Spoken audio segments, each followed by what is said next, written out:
U rikthyem sërish në studio për të vazhduar si që ceka dhe më herët me musafirin ton të radhës, Orion Latifi, një arkeolog i arshëm që pritet të jetë në vendin ton me një ambicje shumë të madhe.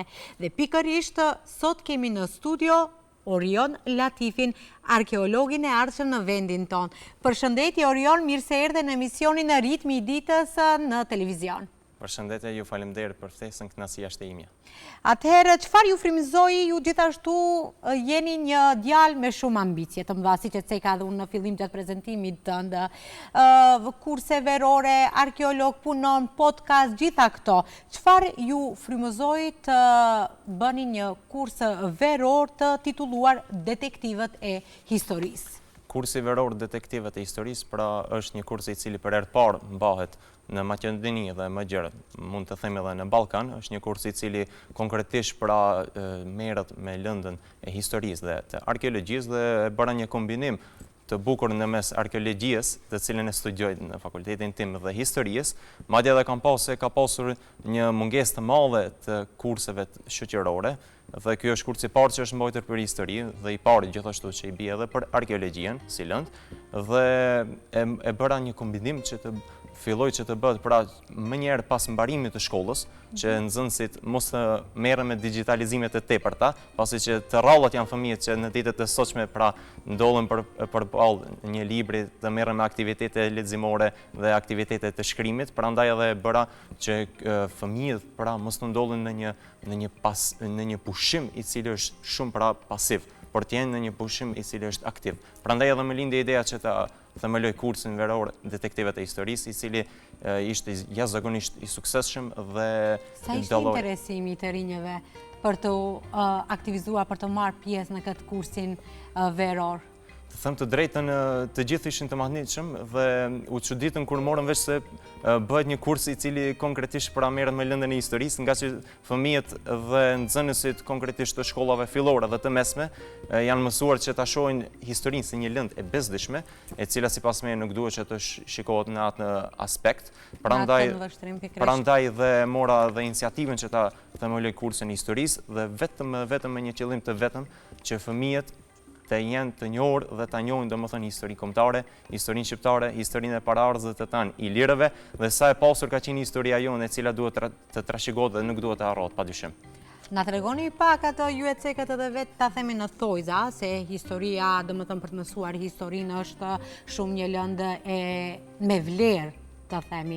Si e keni bërë orën të themi më atraktive pak për të rinë? Ju e cekëm edhe ne më herët gjatë bisedës se sadopak teknologjia e bën vetë dhe mund të themi që këto lëndë pak disi kanë lënë si anësh. Ju duket më interesante kjo pjesa e teknologjisë? Patjetër, domethënë e them kudo që lëndë shoqërore, siç edhe ti, janë lëndë paksionësh, diçka e cila është shumë tragjike për neve si shoqëri, pasi që pasuria jonë e vërtet varet prej lëndëve shoqërore. Sa e pasur është domethënë historia jonë, sa e pasur është trashëgimia jonë kulturore dhe fëmijët të rrallët janë që i kanë sytë e hapur drejt trashëgimisë kulturore dhe të merren me trashëgimin kulturore. Prandaj edhe kursi im i cili kam krijuar Detektivët e Historisë, si koncepti kursit ka domethënë që të ngjall atë egon e një frymëzuesi të historisë kombëtare, historisë të ilirëve, historisë të parëve tanë, dhe vetë koncepti kursit domethënë ka pasur 40 minuta ligjërat, të cilët më pas kanë qenë gjithashtu edhe ka pasur edhe testime, mirë po përveç ligjëratave ka pasur edhe pjesa interaktive domethënë, sepse në një orë patjetër që duhet të ketë edhe një pjesë interaktive ku fëmijët kanë qenë vazhdimisht në momentin që janë futur në atë kurs, kanë qenë vazhdimisht domethënë të aktivizuar në aspektin e mendjes, në aspektin e duarve dhe në aspektin thelbësor të zemrës. Pra, janë parashtruar direkt në bazë të gërmimeve të stimuluara që i kanë mbajtur arkeologjike. Po ashtu kanë vizituar edhe muzeet dhe ja kam gjallë atë egon, kam arritur që t'ja ngjall atë egon dhe t'ja bëj interesante, t'ja futi në venet e tyre domethënë interesin drejt historisë dhe arkeologjisë konkretisht dhe historisë tonë kombëtare shqiptare. A mund të themi që ky është një kursi i parë i këtij lloji në vendin tonë?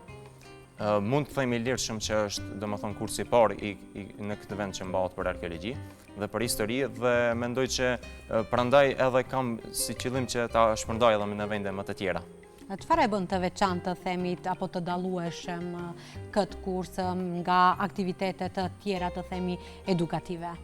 Po pra, do më thonë, kurse kemi parë që ka plot për vetëm një të bën detektiv të historisë, dhe ky kurs do më thonë ka për qëllim që të ngjall edhe një herë po e ripërsëris, të ngjallat egon dhe frymëzimin drejt trashëgimisë kulturore, që fëmijët ta kuptojnë që jo, historia nuk është një lëndë e bezdishme, jo, lëndë shoqërore nuk janë të bezdishme dhe jo, duhet të bëjmë një reformë në shoqërinë tonë, që mos të drejtohemi vetëm drejt shkencave kompjuterike dhe shkencave të digitalizuara, mirë po mos i lëmë që këto lëndë të futen si lëndë deficitare dhe t'i përparojmë dhe t'a shfrytëzojmë gjithë atë që na i kanë mundësuar. Shpeshherë hasim edhe në mungesë të themi të mësimdhënësve të këtyre lëndëve në vendin tonë. Shpresoj që sadopak ky kurs veror të ketë ndikuar edhe tek të rinjët. Mund ta themi interesimi për të marrë pjesëmarrës për të qenë në kursin e juaj veror ka qenë edhe nga nxënësit apo ka pasur interesim edhe nga studentët apo nxënësve të shkollave të mesme? Të them të drejtën, konkretisht në kursin tim, fillimisht unë e pata parapartë që të marrin pjesë nxënës të shkollave fillore, mosha pak më të ulta, mirë po isha në kontakt edhe me studentë, madje dëshironin që të ishin pjesë atyre, por çka ka qenë më interesantja ishte se prindërit kur vinin të mirën fëmijët e tyre pas mbarimit të kursit, i shikoja duke dëgjuar me pasion dhe duke i interesuar, aq shumë interesant ju vinte dhe aq shumë ndjenin sikur diçka ishte për herë të parë që dëgjonin. Po paramendoj ti fëmijët si janë ndjerë në atë momente kur është ligjëruar, kur kemi parë se si kanë jetuar në të kaluarën, çfarë kanë përdorur, çfarë vegla të ndryshme gjatë gërmimeve të stimuluara arkeologjike dhe të gjitha ato, pra i kanë bërë që edhe fëmijët, por edhe të mëdhenjt të futen pra në një lëkurë e cila janë ngjall atë egon e të parëve tanë. Ju e cekët edhe në më herët që e keni planifikuar që në të ardhmen kurse të tilla edhe në qytetet tjera. E keni menduar që kurse këto të themi detektivët e historisë të mbahet edhe jashtë vendit, jo vetëm në Maqedoni, dhe të bëhet të themi një kurs tradicional? Patjetër, do më thonë, kam qenë në kontakt edhe me qendra edukative të ndryshme. Qendra parë edukative që ma mundsoi këtë është pra Da Vinci, e cila ndodhet në Kumanov, dhe që i dha idejës time pra flatra që të ecë më të para. Mirë, po siç thash edhe një herë, kam qenë në vazhdimsi me qendra të ndryshme edukative në kontakt dhe më kanë thënë që kudo që ka nevojë që të promovohet historia kombëtare, historia e lirëve, historia të parëve tonë që nuk duhet të shuhet asnjëherë s'duhet të shuhet, patjetër që unë do të jam aty për të mirën e nxënësve dhe për ta shfaqur atë dijen time sadopak që kam mundësi me ato mundësitë e mia që ata të ecën të para dhe t'ja mundsoj atyre që të njohin historinë e vet. Gjë që është shumë elementare. Ashtu. Cili është mesazhi përveç përcjellja e historisë për të mësuar për të vjetrit, për vegla siç e cekët edhe ju? Cili është mesazhi të themi konkret që doni të përcjellin tek rinia shqiptare? Ndoshta edhe ajo siç e cekëm për të ndejtur të themi larg teknologjisë, po pak për të marrur me këto lëndët shoqërore të themi me historinë. Po, do më thonë, qëllimi im ka qenë që fëmijët mos të binë në atë pushimin pasiv, që vazhdimisht të merren me celulare, me telefona, me mjete teknologjike, por në momentin që merrnin vesh që ka kurs, dhe kyçeshin, ishin aktiv në pjesën e kursit, pra ata të dinin që këtu nuk kanë të bëjnë me celulare, po këtu kanë të bëjnë me vegla të cilat i kanë përdorur në të kaluarën, me gjëra të cilat pra ja bëja me dije që në të kaluarën nuk ka qenë bota e digitalizuar. Dhe prandaj qëllimi im ka qenë që sadopak t'i frymëzoj që të lexojnë, që të jenë aktiv me detyrat që i jepja, me aktivitetet që i bënin, me gërmimet e stimuluara që i bënin, dhe vazhdimisht pra të ndjeshin aktiv dhe pjesë e shoqërisë, sepse pjesa jonë e shoqërisë mendoj që varet më shumë prej lëndave shoqërore, prandaj edhe quhen edhe si lëndë shoqërore dhe nuk duhet të lihen anësh. Dhe mendoj se kam arritur sadopak tek ato nxënës në të cilët kam ligjëruar që ta bartë, domethënë idenë kryesore timën, që t'i frymëzoj drejt lëndave shoqërore dhe jo vetëm tek lëndët e digitalizuara të cilat pra po na bëjnë të limituar në dijet e tona. Ju gjithashtu, përveç që një arkeolog i arshëm, ju jeni njëkohësisht edhe një sportist profesionist shqiptari më i shpejtë, themi sprinter në vendin tona. Sa ka ndihmuar sporti në formimin tuaj si person? Patjetër, domethënë siç e theksove, ka vite, dikun 3-4 vite që jam si sprinteri shqiptar më i shpejt në Maqedoninë e Veriut dhe këtu domethënë kam arritur që të kap një sukses shumë të lartë, pasi që e bëj me pasion, e bëj me gjithë vullnetin dhe gjithë dëshirën time, sepse suksesi arrihet me disiplinë dhe me pasion, pa i pasur këto dyja nuk mund t'i arrish. Prandaj edhe në atletik kam arritur që në sprint pra të vrapoj 100 metra diku 11 sekonda dhe mendoj që është diçka e suksesshme, nga e cila domethënë më ka mësuar që ta formsoj edhe karakterin tim, që mos dorëzohem lehtë në jetë. Përderisa e përdori shprehjen mos dorëzohem, e them këtë shuar se domethënë edhe në arkeologji nuk dorëzohem lehtë, edhe përballë sfidave të ndryshme që hasem, nuk dorëzohem lehtë. Po në atë dorëzimin tim është një çelës kryesor i sukseseve të mia që qëndron. Është padyshim familja. Familja për mua është gjithçka dhe si ta them disi e kemi nga të parët tanë të cilët kanë qenë mësimdhënës, nga gjyshi im i cili ka qenë mësimdhënës apo mësues i gjeografisë, nga babai im i cili është profesor, njëkohësisht edhe profesori im Veton Latifi, nga vëllezërit e mi Aorti Auroni Nexhati, nga olla ime Aorta dhe Venera, të cilët vazhdimisht jemi të koordinuar në mes veti dhe suksesi jon pra rrjedh si një zinxhir, i një pas njëshëm, po. Dhe gjitha sukseset tona lidhen dhe pra domethënë e kemi tradit në venet e tona që të jemi të suksesshëm në botën akademike. Në pikërisht kjo ndoshta dhe kjo ka qenë që ju për të vazhduar më tej, për të marrë vendime më të rëndësishme siç është ky kursi veror që keni hapur dhe pa përkrahjen e familjes mund të themi që asgjë nuk mund të arrihet. Ju gjithashtu jeni një student në 2 fakultete, arkeologjik dhe me komunikimin ndërkombëtar, me një notë mesatare 10. Si arrini të themi të qëndroni pas këtij suksesit, arkeolog, kurse verore, si dhe një notë mesatare që nga moshën që keni i ri që jeni, është shumë e vështirë të themi për të arritur. Patjetër, domethënë gjithçka arrihet kur e ke pasionin dhe disiplinën, me këto dyja mund t'i arrish dhe kur gjithashtu edhe kur e dëshiron një gjë të arrish, do t'i arrish, pavarësisht se sa e vështirë është ajo rrugë dhe qëllimin në të cilin ti dëshiron të arrish, do t'i arrish. Prandaj nuk do ta kisha parë që jam në 2 fakultete, nuk do ta kisha parë si një ngarkesë apo si diçka një si lloj barre, por më shumë do ta kisha parë si 2 shtylla që më mundsojnë që ta krijoj identitetin tim personal, pra arkeologjia e cila lidhet me rrënjët dhe komunikimin të cilin e kisha parë si një dimension i së armës, pra. Prandaj edhe kam gjetur një farmesin në mes këtyre 2 lëndave që ti studioj dhe pavarësisht sfidave dhe vështirësive të arriti bëj ballë. Keni botuar edhe 2 libra. Mund të na flisni, na tregoni pak më shumë për këto librat? Patjetër, domethënë nuk ka qenë fare e lehtë që të shkruaj 2 libra.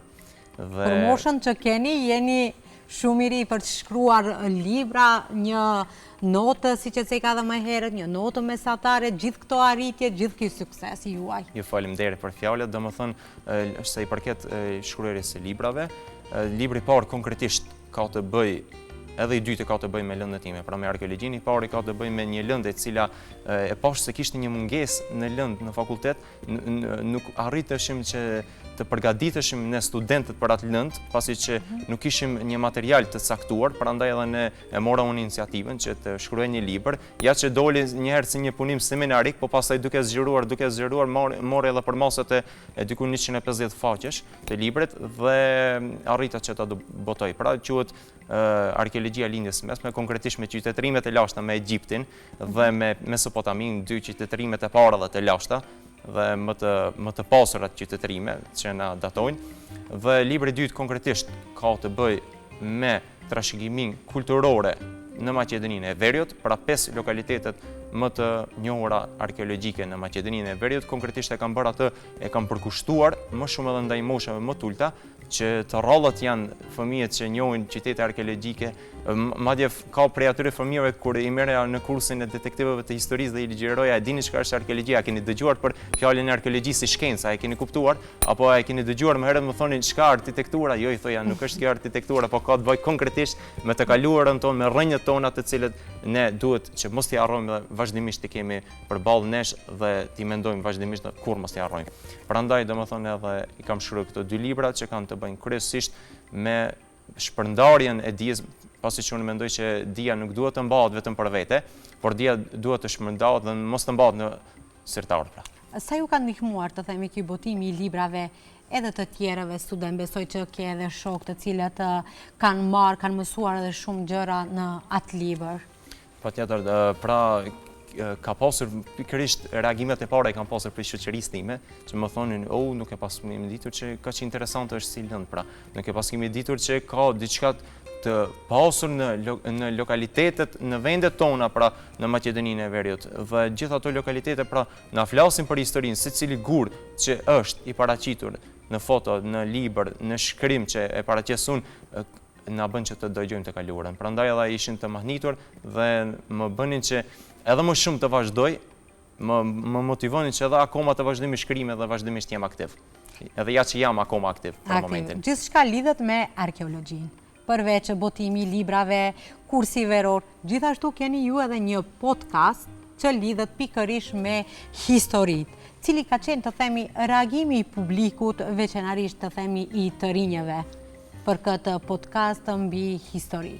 Po, do më thonë, si që theksove ti, kam një podcast që konkretisht trajton temat e historisë dhe arkeologjisë, më thelbësisht do më thonë dhe të trashëgimisë kulturore, që është I përkushtuar ndaj rinisë dhe reagimi I popullatës, mund të themi, rinisë, duke filluar nga qyteti im, ka qenë shumë fantastik dhe shumë pozitiv, nga që kisha edhe nga ato njerëz që më thonë, nuk e pas kemi ditur që kalaja Shkupit që kanë Shkup. Nuk e pas kemi ditur që Stobi është në Maqedoni. Heraklea Linkestis nuk e pas kemi ditur që është në Maqedoni. Të faleminderit që na I bëre të ditur këtë. Dhe prandaj mendoj që kam arritur që ta bart atë mesazhin dhe ta bart atë dijen e trashëgimisë kulturore të paraardhësve tanë që na kanë lënë pra që në atë kohë përmes podcastit. Nëpërmjet podcastit do më thënë informon edhe publiku për shumë gjëra të cilët nuk I kanë I ditur që si që cekët edhe ju që disa vende ekzistojnë në vendin tonë. Mund të na thoni se si arkeolog e shihni veten në të ardhmen në Maqedoni për të vazhduar edhe më tej? Mendoj që po, puna ime është që të mbetem si arkeolog I Maqedonisë, arkeologu shqiptar I Maqedonisë, I cili vazhdimisht do të sjell gërmime arkeologjike, pasionin e tij do ta sjell në vend të dur dhe do të bëjë që, do të thonë që arkeologjia të jetë në nivel edhe më të lartë, edhe më botëror dhe të njihet edhe më shumë. Na tregoni pak procesin e gërmimeve, si shkon e gjithë kjo proces, sa është e rëndë për të kur don diçka për të zbuluar apo ju shtin edhe më tej për të vazhduar për të nxjerrë diçka në dritë të themi nga e kaluara nga historia. Të kisha thënë që për shembull nëse do t'i thoja dikujt që puna jonë varet prej kazmave, prej veglave fizike, pra prej punës fizike, do të çuditeshin, se të gjithë do mendonin se ne kemi punë vetëm me libra apo me diçka me lexim, mirë po e gjitha varet pra prej terrenit. Sa jemi ne të gatshëm domethënë që të gërmojmë dhe të nxjerrim në pa nga terreni gjëra, artefakte dhe situata të ndryshme, domethënë pastaj do të jemi në gjendje që të interpretojmë ato përmes shkrimeve dhe përmes publikimeve të ndryshme të shkrimeve, ato domethënë që I zbulojmë ne, por është shumë e vështirë pasi që në Maqedoni gërmime arkeologjike nuk ka edhe shumë. Nuk bën shumë gërmime arkeologjike që pikërisht edhe më shumë t'i fokusohen pra edhe studentëve. Prandaj është edhe vështirë dhe janë të rralla gërmimet arkeologjike, mirë po e gjitha varet pra pikë gërmimeve arkeologjike. Nëse nuk ka gërmime arkeologjike, do të kisha thënë se nuk mund të arrish edhe deri tek hapi final, pra deri tek publikimi apo deri tek synimi të cilin ti dëshiron që të arrish. Si vendoset që me një vend të themi që është më I vjetër që të gërmohet aty?